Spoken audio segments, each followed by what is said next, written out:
नमस्कार दोस्तों, स्वागत है आपके अपने YouTube channel class to read में। दोस्तों, आज का टॉपिक हमारा रहने वाला है भारत का भूगोल से, जिसमें देखेंगे कि भारत के भूगोल में जो हमारे मुख्य टॉपिक रहने वाला है वह है भारत का कुल क्षेत्रफल, दूरस्थ बिंदु, सीमावर्ती देश, उत्तर का पर्वतीय प्रदेश और दक्षिण एवं मध्य भारत की पर्वत श्रेणियाँ एवं पहाड़ियाँ। ये सभी आज हम इस वीडियो में कवर करने जा रहे हैं, जिससे संबंधित सभी प्रश्न उत्तर आज हम सॉल्व करेंगे। तो चलिए शुरू करते हैं भारत का भूगोल से, जिसमें सबसे पहला टॉपिक जो है वह है भारत का कुल क्षेत्रफल से संबंधित प्रश्न उत्तर। तो पहला प्रश्न है जो वह है, क्षेत्रफल की दृष्टि से भारत का विश्व के देशों में कौन सा स्थान है। तो दोस्तों, जैसा कि मानचित्र में आप देख रहे हैं कि यह पूरे वर्ल्ड का मैप है, जिसमें देखेंगे कि पहले स्थान पर रूस है, जिसका क्षेत्रफल पूरे विश्व में पहले स्थान पर है। वहीं दूसरे स्थान पर कनाडा है, तीसरे पे संयुक्त राज्य अमेरिका, चौथे पे चीन है, पांचवे पे आपका ब्राज़ील, छठे पे आपका हो जाएगा ऑस्ट्रेलिया और सातवें नंबर पे हमारा भारत, जो कि आप मानचित्र में देख सकते हैं। ये जो हमारा भारत है वह सातवें स्थान पे है। तो इसका सही आंसर हो जाएगा, क्षेत्रफल की दृष्टि से भारत का जो विश्व में स्थान है वह है सातवां स्थान। भारत के कुल क्षेत्रफल की बात करते हैं तो यह है 32,87,263 वर्ग किलोमीटर कुल भूमि है भारत के क्षेत्रफल की दृष्टि से। अगला प्रश्न देखते हैं। तो पूछ रहा है, भारत का क्षेत्रफल संसार के क्षेत्रफल का 2.4% है, परंतु इसकी यहाँ पे प्रश्न बन रहा है, भारत का जो क्षेत्रफल है पूरे विश्व के क्षेत्रफल का 2.4% ही है, परंतु यहाँ जो जनसंख्या निवास करती है वह संपूर्ण मानव जाति का लगभग 17% जनसंख्या भारत में निवास करती है। तो आंसर हो जाएगा आपका, संपूर्ण मानव जाति का 17% जनसंख्या है जो कि भारत में निवास करती है। वहीं देखते हैं इसके कुल क्षेत्रफल की, तो मात्र 2.4% अर्थात 32,87,263 वर्ग किलोमीटर ही भूमि है जो भारत के पास है। अगला प्रश्न देखते हैं। तो वह है, भारतवर्ष में लगभग कितने गांव हैं। तो इसका जो 2011 की जनगणना हुआ था भारत में, उसके अनुसार जो कुल गांवों की संख्या थी वह था 6,40,932 गांवों की संख्या थी। तो ऑप्शन में देखेंगे तो इससे संबंधित कोई भी आंकड़ा दिया हुआ नहीं है, तो इसका सही आंसर हो जाएगा इनमें से कोई नहीं। अगला प्रश्न है दोस्तों, भारत एवं कर्क रेखा। तो देखते हैं इससे संबंधित पहला जो प्रश्न है वह है, कर्क रेखा किस राज्य से होकर गुजरती है। तो सबसे पहले देखते हैं कि भारत का जो मानचित्र है उसमें देखेंगे दोस्तों, ये ध्यान रखेंगे कि अगर आप जब भी कभी ज्योग्राफी पढ़ने के लिए बैठे तो सबसे पहले ध्यान रखेंगे कि मानचित्र का जो नक्शा है, वो मानचित्र की जो एक बुक आती है उसको लेकर के ध्यान से बैठेंगे, ताकि आपको बहुत ही आसानी होगी भारत का ज्योग्राफी और वर्ल्ड ज्योग्राफी को समझने में। तो इसमें देख रहे हैं कि भारत का जो नक्शा है उसके बीचों बीच एक लाइन जो गुजर रही है, ये लाइन जैसा कि देख रहे हैं ये कर्क रेखा है, जो कि भारत के लगभग बीचों बीच से गुजरती है। और यह जिन राज्यों से होकर के गुजरती है, एक तो सबसे पहले गुजरात है, कुछ हिस्से राजस्थान के हैं, मध्य प्रदेश, छत्तीसगढ़, झारखंड, ये पश्चिम बंगाल, त्रिपुरा और मिजोरम, ये सभी राज्य भारत के हैं जहां से होकर के कर्क रेखा गुजरती है। तो प्रश्न के अनुसार पूछ रहा है कि कर्क रेखा किस राज्य से होकर के गुजरती है। ऑप्शन में है ए उड़ीसा, बी झारखंड, सी उत्तर प्रदेश, डी आंध्र प्रदेश। तो इसका सही आंसर जो हो जाएगा कि झारखंड से होकर के कर्क रेखा गुजरती है। बाकी आप देखेंगे उड़ीसा, उत्तर प्रदेश और आंध्र प्रदेश, ये तीन राज्य जहाँ से होकर के कर्क रेखा नहीं गुजरती है। अगला प्रश्न है, कर्क रेखा निम्नलिखित में से किन राज्यों से होकर के गुजरती है? नीचे दिए गए कूट से सही उत्तर चुनिए। कूट में है पहला गुजरात, दूसरा छत्तीसगढ़, तीसरा उत्तर प्रदेश, चौथा झारखंड। तो अब देखते हैं कि जैसा हमने देखा, एक तो गुजरात से होकर के गुजर रहा है, दूसरा देखेंगे आप यहाँ छत्तीसगढ़ से भी होकर के कर्क रेखा गुजरती है। वहीं उत्तर प्रदेश देखते हैं तो ये मध्य प्रदेश के ऊपर वाले हिस्से में ये आपका उत्तर प्रदेश है, जहाँ से होकर के कर्क रेखा नहीं गुजर रही है। तो इसका ऑप्शन हो जाएगा 3 गलत। चौथे में है झारखंड। तो अभी हमने देखा था कि यहाँ पे जो झारखंड है, यहाँ से होकर के भी बीचों बीच से कर्क रेखा गुजर रही है, तो ये भी सही है। तो आंसर में हो जाएगा गुजरात, छत्तीसगढ़, झारखंड। तो ऑप्शन में देख लेंगे कि कौन कौन सही है। तो 1, 2 और 4 सही है। तो सही आंसर हो जाएगा आपका पहला 1, 2 और 4 वे राज्य हैं जहां से कर्क रेखा होकर के गुजरती है। अगला प्रश्न है, कितने भारतीय प्रदेशों से होकर कर्क रेखा गुजरती है? तो अभी जैसा कि हमने मानचित्र में देखा था कि कौन कौन से राज्य से होकर के गुजर रही है, तो देखते हैं। गुजरात 1, राजस्थान 2, मध्य प्रदेश 3, छत्तीसगढ़ 4, झारखंड 5, पश्चिम बंगाल 6, त्रिपुरा 7 और 8वां राज्य है मिजोरम। तो कुल 8 राज्यों से होकर के कर्क रेखा भारत में गुजरती है। तो सही आंसर हो जाएगा आपका बी, 8 राज्य। अगला प्रश्न है, निम्नलिखित में से कौन सा भारतीय राज्य कर्क रेखा के उत्तर में स्थित है? ये ध्यान रखेंगे कि उत्तर में पूछ रहा है। तो सबसे पहले भारत के नक्शा के अनुसार देखते हैं। तो ये आपका हो जाएगा उत्तर, दक्षिण, पूरब और ये पश्चिम। तो ये कर्क रेखा है, इसके अनुसार उत्तर ये है। तो प्रश्न में पूछ रहा है कर्क रेखा के उत्तर में स्थित है। तो सबसे पहले देखते हैं ऑप्शन में झारखंड। तो झारखंड आपका बीचों बीच से गुजर रहा है, तो ये होगा नहीं, गलत। दूसरा है मणिपुर।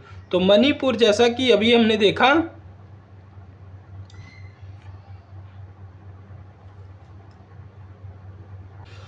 ये जो आप हिस्सा देख रहे हैं ये आपका मणिपुर है। तो जैसा कि देख रहे हैं कि कर्क रेखा के उत्तर में मणिपुर है, तो ये आपका सही आंसर हो जाएगा बी, मणिपुर, जो कि कर्क रेखा के उत्तर में है। यहाँ पे मिजोरम और त्रिपुरा ये सभी राज्यों से होकर के कर्क रेखा गुजर रही है। तो कर्क रेखा के उत्तर में जो स्थित राज्य है वह है मणिपुर। अगला प्रश्न है, भारतीय मानक समय की योत्तर नहीं गुजरती है। तो भारतीय मानक समय जो कि 82.5 डिग्री पूर्वी देशांतर से होकर के गुजरती है, तो इन ऑप्शनों में से कौन से राज्य से नहीं गुजरती है? तो यहाँ पे ये देख रहे हैं मानचित्र में, ये जो एक सीधी लाइन उत्तर से दक्षिण की दिशा में गई है, यह भारतीय मानक समय है जो कि 82.5 डिग्री पूर्वी देशांतर में है। तो यहाँ देखते हैं, एक उत्तर प्रदेश, मध्य प्रदेश, छत्तीसगढ़, उड़ीसा और आंध्र प्रदेश, ये सभी राज्यों से होकर के गुजरती है। तो यहाँ पे देखेंगे आंध्र प्रदेश, छत्तीसगढ़ और उत्तर प्रदेश, ये सभी राज्यों से गुजरती है। यहाँ पे नहीं पूछ रहा है, जो कि ऑप्शन में है महाराष्ट्र। तो ये सही हो जाएगा, जो भारतीय मानक समय महाराष्ट्र से होकर के नहीं गुजरती है। अगला प्रश्न है, भारतीय मानक समय की देशांतर रेखा किस नगर से होकर के गुजरती है?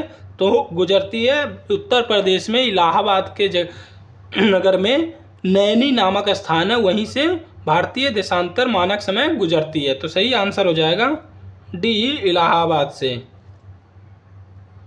अगला प्रश्न है, निम्नलिखित देशांतर में कौन सा भारत की प्रमाणिक मध्याह्न रेखा कहलाता है? तो जो भारत का मानक समय है वह है 82.5 डिग्री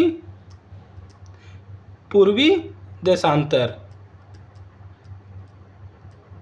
तो सही आंसर हो जाएगा डी, 82.5 डिग्री पूर्वी देशांतर, जो कि भारत का प्रमाणिक मध्याह्न रेखा है। अगला प्रश्न है, भारत का सुदूरस्थ दक्षिणी बिंदु है?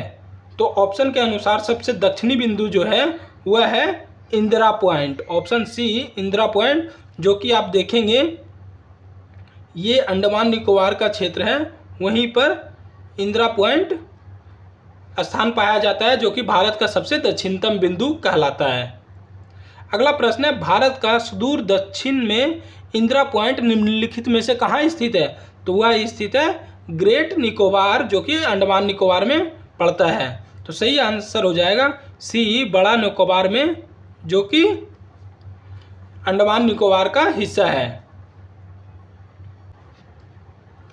अगला प्रश्न है, भारत का वह कौन सा स्थान है जहां बंगाल की खाड़ी,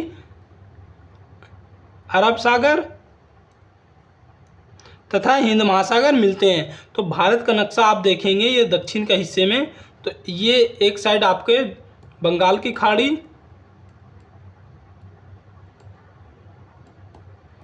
यहाँ आपका हो जाएगा अरब सागर, और ये आपका हिस्सा है हिंद महासागर का। ये तीनों जो स्थान जहाँ मिलता है वह स्थान है कन्याकुमारी का। तो सही आंसर हो जाएगा कन्याकुमारी वह स्थान है जहाँ पर बंगाल की खाड़ी, अरब सागर तथा हिंद महासागर एक दूसरे से मिलते हैं। अगला प्रश्न है सीमावर्ती देश से। तो इसमें देखेंगे निम्न में से किस राज्य की सीमा बांग्लादेश से नहीं मिलती है? तो जैसा कि मानचित्र में देख सकते हैं, ये जो हिस्सा आपका है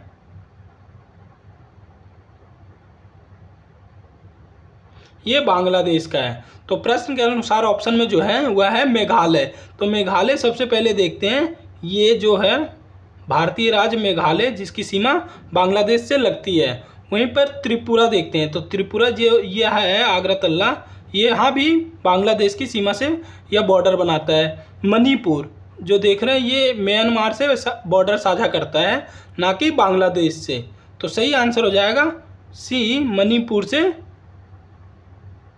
बांग्लादेश की सीमा नहीं लगती है। बाकी के मिजोरम भी बांग्लादेश से बॉर्डर साझा करता है। तो आंसर हो जाएगा मणिपुर, जो कि बांग्लादेश से बॉर्डर साझा नहीं करता है। अगला प्रश्न देखते हैं। तो प्रश्न है, बांग्लादेश की सीमा से लगे भारतीय राज्य कौन कौन से हैं? तो प्रश्न के अनुसार देख लेंगे। सबसे पहले पश्चिम बंगाल, ये आपका असम, मेघालय, त्रिपुरा और मिजोरम, ये सभी राज्य हैं जो कि बांग्लादेश से सीमा साझा करते हैं। तो सही आंसर प्रश्न के अनुसार जो है वह है सी, मेघालय, असम, पश्चिम बंगाल और त्रिपुरा, जो कि बांग्लादेश से सीमा साझा करते हैं। अगला प्रश्न है, निम्नलिखित में से किस भारतीय राज्य की सीमाएं भूटान राष्ट्र के साथ नहीं मिलती है? तो इसका सही आंसर हो जाएगा बी, मेघालय, जिसकी भूटान से सीमा साझा नहीं होता है। तो आंसर हो जाएगा आपका बी, मेघालय। अब यहाँ पे ऑप्शन में देखेंगे, ये जो आपका उत्तर में जो क्षेत्र है ये भूटान का राष्ट्र है। यहाँ से एक तो अरुणाचल प्रदेश साझा करता है, असम हो गया, और यहाँ पे पश्चिम बंगाल और ये सिक्किम, जो कि भारतीय राज्य भूटान से सीमा साझा करते हैं। तो आंसर जो है वह मेघालय आप देखेंगे, तो मेघालय जो यह है भूटान से साझा नहीं करता है। तो सही आंसर हो जाएगा मेघालय। अगला प्रश्न है, कौन से भारतीय राज्य की अधिकतम सीमा में म्यांमार से स्पर्श करती है? तो सही आंसर हो जाएगा इसका बी, अरुणाचल प्रदेश की सबसे अधिक सीमा म्यांमार से साझा होती है। नेक्स्ट है, नेपाल के पड़ोसी भारतीय राज्यों का युग्म है। पहला सिक्किम भूटान, दूसरा सिक्किम बिहार, तीसरा असम बिहार, चौथा उत्तर प्रदेश हरियाणा। तो नेपाल जो राष्ट्र है उससे जो दो जोड़े भारतीय राज्य बॉर्डर साझा करते हैं वह है सिक्किम और बिहार, जो कि नेपाल देश से बाउंड्री साझा करते हैं। अगला प्रश्न है, भारत के निम्नलिखित राज्यों के समूह में कौन सा समूह पाकिस्तान से सीमा बनाता है? तो सही आंसर हो जाएगा पंजाब, जम्मू कश्मीर, राजस्थान तथा गुजरात, जो कि पाकिस्तान से सीमा साझा करते हैं। जैसा कि ऑप्शन ए में देख रहे हैं हिमाचल प्रदेश भी है, जो कि पाकिस्तान से बाउंड्री साझा नहीं करता है। इसी तरह से सी में हरियाणा, जो कि बाउंड्री साझा नहीं करता है पाकिस्तान से। डी में हिमाचल प्रदेश। तो जो सही आंसर है वह है बी, पंजाब, जम्मू कश्मीर, राजस्थान और गुजरात, ये सभी राज्य पाकिस्तान से सीमा साझा करते हैं। अगला प्रश्न है, निम्नलिखित में से किस देश की भारत के साथ सबसे लंबी स्थलीय सीमा है? तो भारत की सबसे लंबी स्थलीय सीमा जो है वह है बांग्लादेश के साथ में। तो सही आंसर हो जाएगा आपका बांग्लादेश, जिसके साथ भारत सबसे लंबी सीमा साझा करता है। वहीं पर इसके कुल लंबाई की बात करते हैं तो 4096.7 किलोमीटर की बाउंड्री साझा करता है भारत और बांग्लादेश। अगला प्रश्न है, निम्नलिखित राज्यों में से कौन सा राज्य बांग्लादेश से अपनी सीमा नहीं बनाता है? तो बांग्लादेश से जो सीमा नहीं बनाता है वह है नागालैंड। ऑप्शन बी नागालैंड, जो कि बांग्लादेश से सीमा साझा नहीं करता है। अगला प्रश्न है, भारत तथा पाकिस्तान के बीच सीमा निर्धारित की गई थी। तो भारत और पाकिस्तान की जो सीमा निर्धारण किया गया है वह किया गया है रेडक्लिफ रेखा के द्वारा। आंसर हो जाएगा डी, रेडक्लिफ रेखा के द्वारा भारत पाकिस्तान की बाउंड्री निर्धारित की गई है। अगला प्रश्न है, डुरंड लाइन किसके साथ भारत की सीमा निर्धारित करती है? तो इसका सही आंसर हो जाएगा डुरंड लाइन भारत और अफगानिस्तान की रेखा को कहा जाता है। तो सही आंसर है ए, अफगानिस्तान और भारत के साथ। अगला प्रश्न है, भारत और चीन की उत्तर पूर्वी सीमा का सीमांकन कौन सी रेखा करती है? तो भारत और चीन के साथ जो सीमा रेखा है उसे मैकमोहन रेखा कहा जाता है। सही आंसर हो जाएगा बी, मैकमोहन रेखा।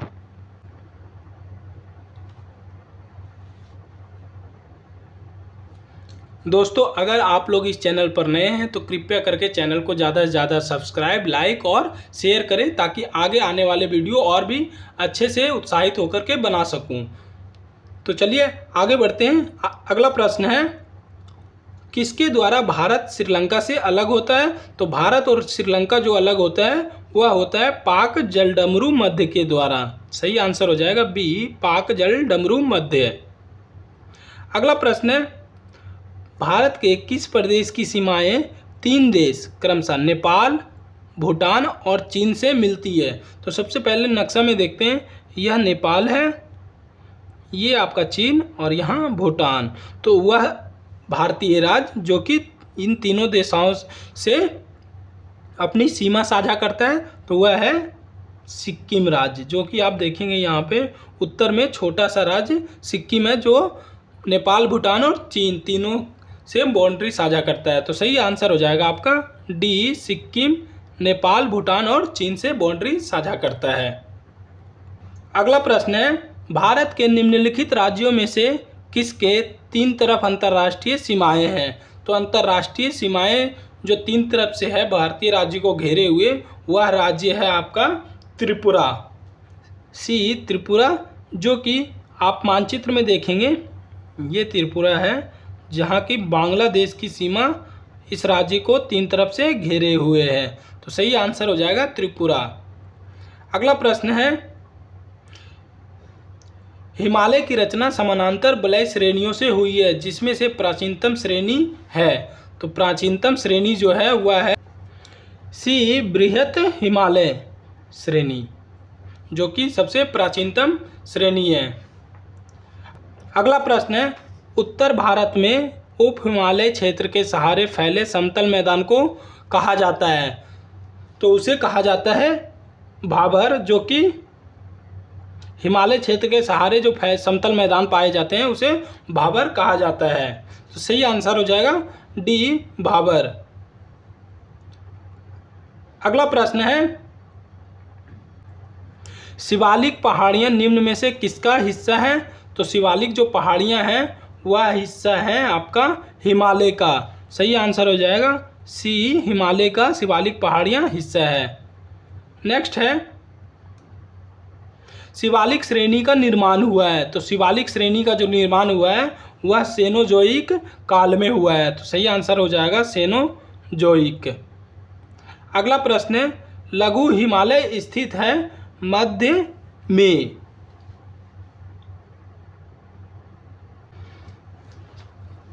तो लघु हिमालय जो स्थित है वह स्थित है शिवालिक और महान हिमालय के बीच में। सही आंसर हो जाएगा शिवालिक और महान हिमालय के बीच के हिस्से को लघु हिमालय कहा जाता है। अगला प्रश्न है, निम्नलिखित में से कौन सी चट्टान प्रणाली भारत में नवीनतम है? तो जो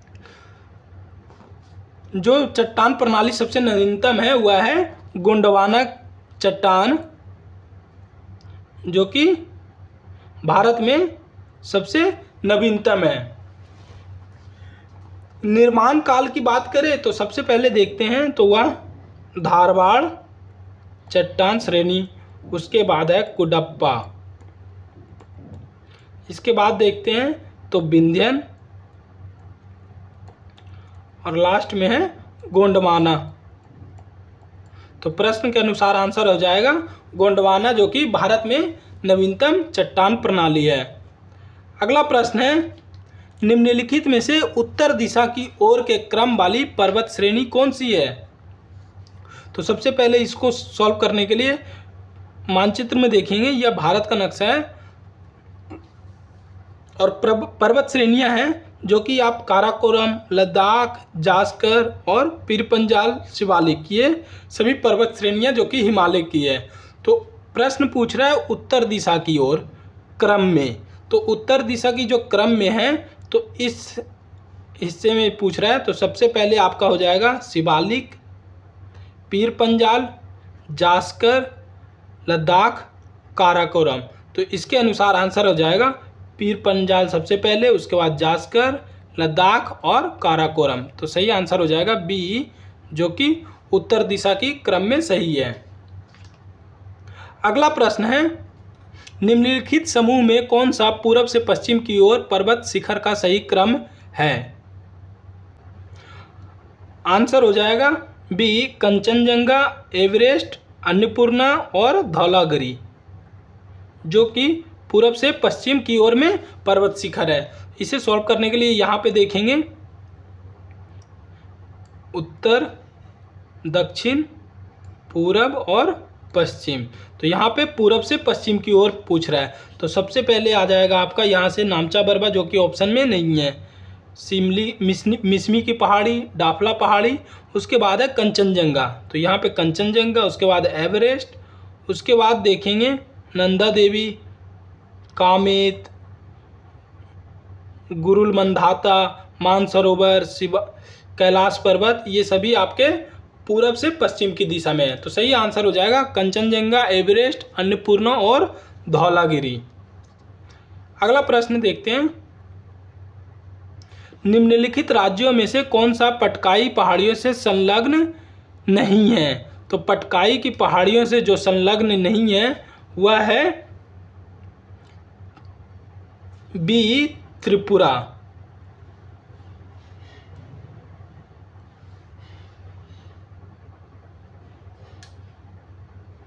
अगला प्रश्न है, पीरपंजाल श्रेणी पाई जाती है? तो पीरपंजाल श्रेणी पाई जाती है जम्मू एवं कश्मीर में, बी, जम्मू एवं कश्मीर में पीरपंजाल श्रेणी पाई जाती है। नेक्स्ट है, किन दो पर्वत श्रेणियों के मध्य कश्मीर घाटी स्थित है? तो वह स्थित है बृहत हिमालय व पीरपंजाल के बीच में। तो सही आंसर हो जाएगा बी, बृहत हिमालय व पीरपंजाल के मध्य में स्थित है कश्मीर घाटी। अगला प्रश्न है, निम्नलिखित में कौन अक्साई चीन का भाग है? तो अक्साई चीन का जो भाग है वह है लद्दाख पठार। सही आंसर हो जाएगा डी, लद्दाख पठार। अगला प्रश्न है, पश्चिमी हिमालय संसाधन प्रदेश के प्रमुख संसाधन है? तो पश्चिमी हिमालय में जो प्रमुख संसाधन के रूप में पाया जाता है वह पाया जाता है ए, वन, जो कि पश्चिमी हिमालय का प्रमुख संसाधन है। अगला प्रश्न है, ग्रेट हिमालय की ऊंचाई क्या है? तो ग्रेट हिमालय की ऊंचाई देखेंगे तो वह है 8,849 मीटर के आसपास, जो कि ऑप्शन के अनुसार ए ऑप्शन इसके नज़दीकी का है। तो सही आंसर हो जाएगा 8,850 मीटर, जो कि ग्रेट हिमालय की ऊंचाई है। अगला प्रश्न है, निम्नलिखित में सबसे प्राचीन पर्वत श्रृंखला कौन सी है? तो वह हो जाएगा बी, अरावली की पर्वत श्रेणी, जो कि सबसे प्राचीन पर्वत श्रृंखला है। तो सही आंसर हो जाएगा बी, अरावली। अगला प्रश्न है, अरावली श्रेणियां किस राज्य में स्थित है? तो अरावली की जो श्रेणियां स्थित है वह है राजस्थान। इसका फैलाव देखते हैं तो राजस्थान से लेकर के दिल्ली तक के क्षेत्र में अरावली की श्रेणियां पाई जाती है। नेक्स्ट है, अरावली श्रेणियां की अनुमानित आयु क्या है? तो अनुमानित आयु जो है अरावली श्रेणी की वह है 570 मिलियन वर्ष। सी, 570 मिलियन वर्ष जो कि अरावली की अनुमानित आयु है। अगला प्रश्न है, दक्षिण भारत की सबसे ऊंची चोटी है? तो दक्षिण भारत की जो सबसे ऊंची चोटी है वह है अनाईमुडी। आंसर हो जाएगा ए, अनाईमुडी दक्षिण भारत की सबसे ऊंची चोटी है। अगला प्रश्न है, नर्मदा एवं ताप्ती नदियों के मध्य स्थित है? तो नर्मदा एवं ताप्ती नदियों के जो मध्य स्थित है वह है सतपुड़ा श्रेणियां। ऑप्शन हो जाएगा बी, सतपुड़ा की श्रेणियां, जो कि यहाँ पे देखेंगे तो नर्मदा और ये ताप्ती, इसी के मध्य में आपका जो आता है वह है सतपुड़ा की श्रेणी। तो सही आंसर हो जाएगा सतपुड़ा श्रेणियां। अगला प्रश्न है, निम्नलिखित में से किस पहाड़ी पर पूर्वी घाट और पश्चिमी घाट से मिलता है? तो पूर्वी घाट और पश्चिमी घाट जो मिलता है, आप भारत का नक्शा देखेंगे तो पूर्वी घाट और पश्चिमी घाट जो मिलता है आकर के वह मिलता है नीलगिरी की पहाड़ी के में, पूर्वी घाट और पश्चिमी घाट से मिलता है। तो सही आंसर हो जाएगा नीलगिरी की पहाड़ी। अगला प्रश्न है, नीलगिरी पर्वतमाला जिस राज्य में स्थित है वह है? तो नीलगिरी की पर्वतमाला जो है वह है तमिलनाडु राज्य में। सही आंसर हो जाएगा ए, तमिलनाडु राज्य में पर्वतमाला है नीलगिरी की। अगला प्रश्न है, भारत के निम्नलिखित में से कौन सी पर्वत श्रेणी केवल एक ही राज्य में फैली है? तो वह है अजंता की पर्वत श्रृंखला, जो कि महाराष्ट्र राज्य में फैली हुई है। तो सही आंसर हो जाएगा सी, अजंता, जो कि केवल महाराष्ट्र राज्य में ही इसकी श्रेणियां मिलती है। अगला है, महाराष्ट्र एवं कर्नाटक में पश्चिमी घाट क्या कहलाता है? तो पश्चिमी घाट महाराष्ट्र और कर्नाटक में कहलाता है सह्याद्री। सही आंसर हो जाएगा आपका बी, सह्याद्री, जो कि महाराष्ट्र एवं कर्नाटक में पश्चिमी घाट को कहते हैं। अगला प्रश्न है, कार्डेमम पहाड़ियां जिन राज्यों की सीमाओं पर स्थित है वह है? तो वह है कार्डेमम की पहाड़ियां जो है केरल एवं तमिलनाडु राज्य के सीमाओं पर स्थित है। तो सही आंसर हो जाएगा केरल एवं तमिलनाडु। अगला प्रश्न है, भारत की दक्षिणतम पर्वत श्रेणी है? तो भारत की सबसे दक्षिणतम पर्वत श्रेणी है जो वह है कार्डेमम की पहाड़ियां। तो सही आंसर हो जाएगा सी, कार्डेमम, जो कि दक्षिणतम पर्वत श्रेणी है। अगला प्रश्न है, सेवेराय पहाड़ियां कहाँ स्थित है? सेवेराय की पहाड़ियां जो स्थित है वह है तमिलनाडु में। आंसर हो जाएगा आपका डी, तमिलनाडु में सेवेराय की पहाड़ियां स्थित है। नेक्स्ट है, महादेव पहाड़ियां भाग है? तो महादेव की जो पहाड़ियां भाग है वह है सतपुड़ा श्रेणी का भाग महादेव की पहाड़ियां हैं। तो सही आंसर हो जाएगा ए, सतपुड़ा। दोस्तों, आज का अंतिम प्रश्न जो कि भारत के भूगोल में करेंगे वह है, धूपगढ़ चोटी स्थित है? तो धूपगढ़ की जो चोटी स्थित है वह है सतपुड़ा रेंज में। सही आंसर हो जाएगा ए, सतपुड़ा रेंज में धूपगढ़ की चोटी स्थित है। तो दोस्तों, जैसा कि आज हमने भारत के संबंधित जो भूगोल है उससे संबंधित कुछ टॉपिक को हमने इस वीडियो के माध्यम से प्रश्न उत्तर के जरिए सॉल्व किया है। इसी तरह से भूगोल के अगले जो भी चैप्टर होंगे वह सभी हम इसी तरह से प्रश्न उत्तर के के रूप में सॉल्व करेंगे, जिससे हमें एग्ज़ाम में क्वेश्चन को क्रैक करने में आसानी होगी। तो आज के वीडियो में इतना ही। धन्यवाद।